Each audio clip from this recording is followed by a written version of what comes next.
take Greenland into the dressing room? I'm sorry, every time I hear Trump saying he's going to get something one way or another of another sovereign nation, in my head I'm hearing, yeah, I just grab him by the... Welcome back. My name's Mark Nixon, and I have a show for you. The news in Canada just gets crazier and crazier every single day. Today, I have Stephen Guilbeault with the carbon tax. He's actually looking to get rid of it. Then I have David Eby, Doug Ford versus Donald Trump. And guess who wins? I got some polling numbers out. And Elizabeth May has been drinking again. Now we know where all of the U.S. booze has gone. Let's get into it. Let's go.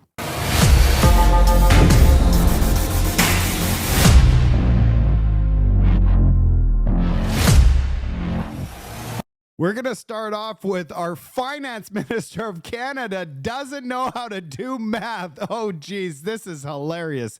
This video has been provided by John Flynn on X. Let's take a look. Vashti, I'm not a psychiatrist. I wasn't very good in math and sciences. I went to law school. I'm not a doctor. I don't pretend to imagine what motivates people.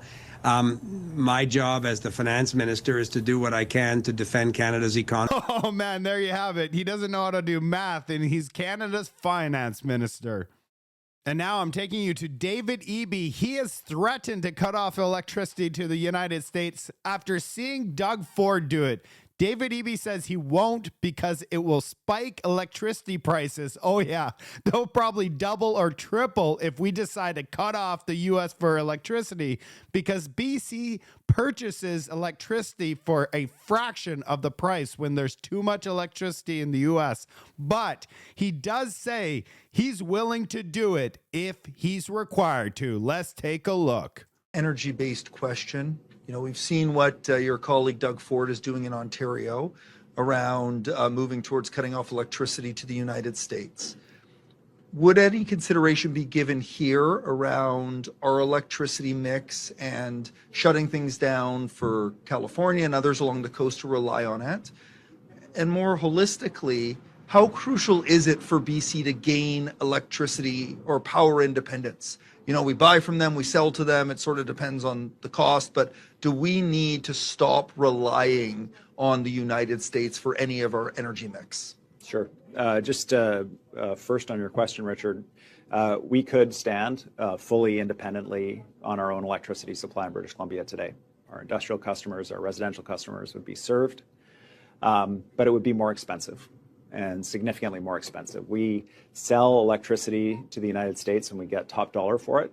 And we buy when they produce too much electricity, particularly through wind and solar in California, they sell up to us at very low rates. And so in doing so, we provide cheaper electricity to all British Columbians.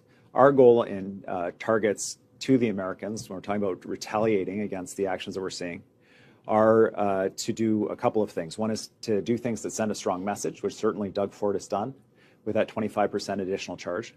The other is to minimize harm to British Columbians. And so when we have businesses that are already facing tariffs, that are electricity dependent, as many of our businesses are, I've heard aluminum described as solid electricity, increasing the cost of electricity for British Columbians at this time would be counterproductive. With that said, we are putting in place legislative tools. It is hard to predict where this thing is going. And we don't want to be caught without a tool to be able to cut off electricity or increase charges on electricity to the Americans, even if it means higher charges for British Columbians, if it comes to it. There you have it. We're focused on things like the additional charges for trucks to Alaska for the express reason that they minimize harm to British Columbians while maximizing impacts on the Americans. And all premiers are currently looking for options that they have that are similar across the country right now. Yeah, so he's willing to cut off the electricity if it goes there, and that should terrify everybody. We're going to have to go over to Doug Ford and see what he did, and then we're going to go to Donald Trump. Doug Ford really think that Trump would not retaliate after imposing a 25% tariff on electricity to the U.S. And then Trump comes back and he hits back with a 50% tariff on steel and aluminum that was supposed to kick in tomorrow. Now, let's take a look at Doug Ford's response. Now is Doug Ford, the premier of Canada's most populous territory, Ontario, and Premier Ford, as we mentioned, President Trump is now saying he is enacting a 50% tariff on steel and aluminum from Canada, which will go into effect tomorrow in response to your actions. What's your reaction? Well, first of all, thank you for having me on. I start every interview with saying we love Americans. I love Americans, spent 20 years of my life there. And I know Canadians love Americans and vice versa. In saying that, we will not back down. We will be relentless. I apologize to the American people that President Trump decided to have an unprovoked attack on our country, on families, on jobs, and it's unacceptable. Let's work together. Let's get to the table if he has issues, and let's sort this out. You see the market tumbling, consumer confidence is down, and if he continues on with this, assembly plants in Michigan will shut down and around the country, whoever makes autos, and as well as businesses. They're going to hurt. And these pensions, when the market goes down, it's going to affect people's pensions. So I'm not too sure why he continues to attack his closest friends and allies. But we need the American people to speak up. We need those CEOs to actually get a backbone and stand in front of them and tell them this is going to be a disaster. It's mass chaos right now. That's what we need. Well, he'll have a chance to hear from those CEOs today, as we just mentioned. If you're talking de-escalation at this point, what would it take for you to remove that surcharge on the electricity coming into the U.S. from Canada? Well, doubling the tariff on aluminum, that the U.S. only can manufacture 16% aluminum that they need. The balance, for the most part, comes from Quebec, over 60, 65%. It's going to hurt your manufacturing. You need the aluminum. You need our high-grade nickel. And I want to send more high-grade nickel. You need our electricity. You need the 4.3 million barrels of oil that gets shipped down. I want to make sure we build an AMCAN fortress, the two greatest countries in the world. Fighting like this does not make sense, but I will respond appropriately on the electricity. Stay tuned. So wow, what does so that he's look not like? What are backing the down. You potential see that? responses? He's then just 30 minutes after that media press conference, Doug Ford came out and he had a conversation with Lutnick. And in that conversation, they said together.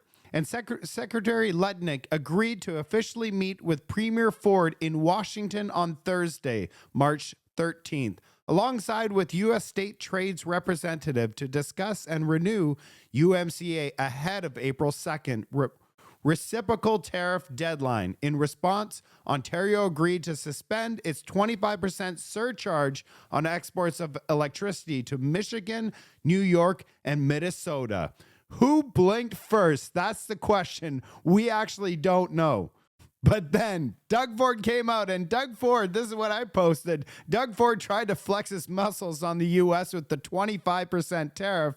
Trump hits back with a 50% tariff, and one phone call later, Ford folded like a cheap tent. Now he's off to Washington with Dominic LeBlanc with like two kids sent to the principal's office. Will he act tough in the U.S.? Let's see what he says in this press conference. Temporarily. Well, just a little while ago, I had an opportunity to speak to Secretary Lutnick. And Secretary Lutnick has sent out an olive branch to us to come down and immediately meet with him, meet with the whole trade administration, and discuss the future. Rather than waiting till April the 2nd, threats going back and forth, tit for tat, I've agreed to suspend temporarily, and we always have that tool in our toolkit, until we sit down over the next day or two. I'll be heading down to Washington along with Dominic LeBlanc, and we'll have a good discussion. Man, he seems like he's been defeated. The surcharge was egregious. What did you make of that? Is that factoring into your decision to pull back here? No, it's not. But in negotiations, you can't keep ratcheting it up on both sides, because the only people that get hurt, Richard, are the Canadian population, Ontario in specific, to be specific, and the American people.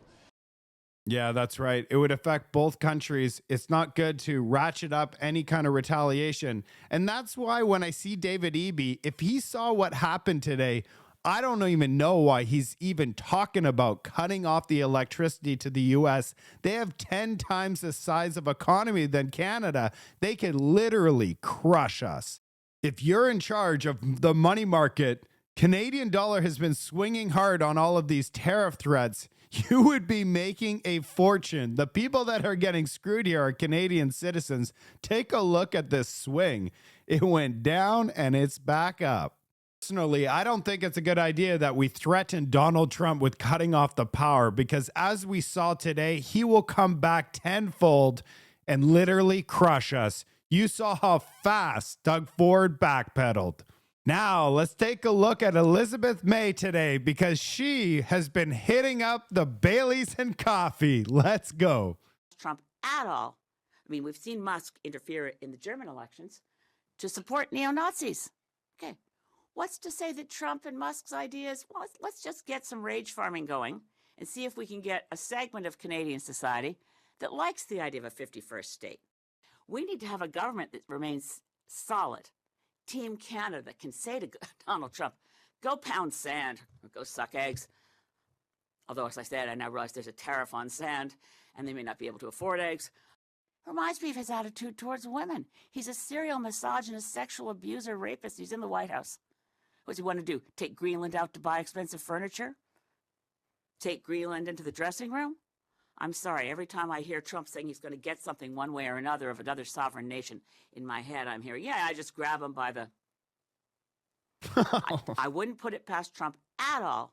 I mean, we've seen Musk interfere in the German elections to support neo-Nazis. Okay. What's to say that Trump and Musk's ideas, well, let's just get some rage farming going and see if we can get a segment of Canadian society that likes the idea of a 51st state. I don't know what she's been drinking this morning, but it was some strong stuff. So we got this wonderful Ecos poll, and I'll tell you, Ecos is the one poll that I don't know. They're so far off. You need to take a look at this. 249 seats for the Liberals, and the Conservatives, 92 seats. And I'm going to tell you something about this. The Liberals did not have that many seats in the last election. If they got 249 seats, that would be a super majority for the Liberals. And I want you to pay close attention to this. Check out the city of Vancouver. Are you kidding me? Look how red that is. That's like a for sure red victory. The Okanagan as well and Vancouver Island, there's no NDP in sight. And yeah, there is zero blue. How realistic do you think this poll is? And if it's real, I don't know what to say. Now we're going to take a look at Stephen Guilbeault. He is the strongest advocate, saying there's no other way to fight climate change than to have this carbon tax on Canadian citizens. And now that Mark Carney's come in, he's literally going to be backing off and eliminating the carbon tax on Canadians. Let's take a look. Carney to get rid of the carbon tax before he calls an election? Well, he said yesterday that he wanted to get rid of it. We're looking into how that could be done and how rapidly it can be done. Do you expect this to happen, though, before the election is called? As I said, we're looking into it. I don't have like a time to give you. We're looking into different options. Do we need to change legislation? Can we go the regulatory route? Like, what are the options? And I don't have an answer for you yet. Thank you very much. Thank you. Well, I mean, he said that he wanted, for example, to work on the industrial carbon pricing system that gives us 3 times more emission reduction. So make sure that big polluters do their fair share when it comes to reducing emissions. And you should remember that our climate change plan doesn't rest on 1 or 2 measures. It's more than 100 measures that we've deployed. Yeah, so I'm just going to say that if he's removing the carbon tax and he's working for carbon tax Carney, that means they're coming with something that's 3 times more effective, which means 3 times more expensive for you. This should terrify everybody, because he wouldn't be on side of removing anything unless gonna cost more. Now, I want to cover Adam Van Koverden. 12 months ago, this is a flip-flop alert. 12 months ago, he defended the carbon tax, claiming that it didn't raise the cost of living at all. and it's the best way to fight climate change. And then today he comes out, and you're just going to have to take a look at this video. Let's go. The effectiveness in reducing emissions and reaching the target in 2030 of the industrial carbon tax versus the consumer carbon tax, they find it 3 times more effective. Given the opposition that the consumer side of the carbon tax faces from right across the country, Canadians and politicians alike, why not, given how little it is effective compared to the industrial carbon tax, just strengthen that industrial one and get the other one off the table? Well, first of all, it's important to note that finding from the Canadian Climate Institute did not suggest that the consumer price should go away. What they said is that you need multiple ways to fight climate change and lower emissions in order to get our emissions down to the target. And I asked him exactly that. Could you do it without the consumer side of it? And he said you could. You could basically strengthen the industrial side and take into account opposition and buy-in from the public. And there are many ways basically to address achieving the goal that your government has set out. Again, given the opposition from not just conservative premiers, who I know that your government likes to characterize as climate change deniers, but Premier Wab Kinew, the leader of the Alberta NDP, Rachel Notley, everyone vying to replace her, the leader of the Saskatchewan NDP, who actually supported breaking the law in the name of opposing the carbon tax. Why not recalibrate and just focus on something that will be more effective, according to this report? I think the main reason is because the opposition to it that's being led by the Conservatives, by Andrew Scheer and by Pierre Poilievre, is predicated on a lie. It's predicated on the lie that pricing carbon and pricing pollution and lowering our emissions is harming Canadians economically. And that's just categorically false. We're going to get rid of the consumer carbon tax before the federal election is called? Yes, I think so. It's just become a huge distraction, and unfortunately, sucks up all the oxygen in the room and the conversation. There's other ways that we can reduce emissions and fight climate change that aren't so divisive and toxic. And how can you do that without Parliament coming back? I'll leave that up to the Minister of Finance and the Minister of the Environment. I think it's very possible. It shouldn't, won't go up on April 1st in short order. The consumer carbon tax will be removed from other fuels as well. Unbelievable, this guy.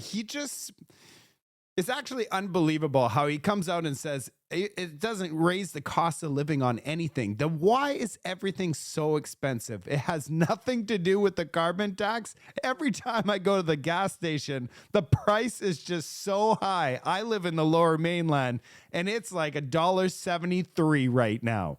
I'm going to finish off with a couple memes. Check out Anita Anand will run in the next federal election after, guess what? She quit, and then she saw Mark Carney with the crown and said, you know what? I have a second thought. Then we have Justin Trudeau. He said, you know what? I don't want to leave without a present. I'm going to leave with my green chair that I've been sitting on for 10 years. And check out his face. Doesn't this give you deja vu about another time that he showed us that face? All right, that's enough for me today. There's going to be a ton of news coming up, so make sure you subscribe to my channel. I'm having a ton of fun here. Make sure you like and share with everybody that you know. I want to grow this channel, and it's going to be with the help of all of you. Stay tuned.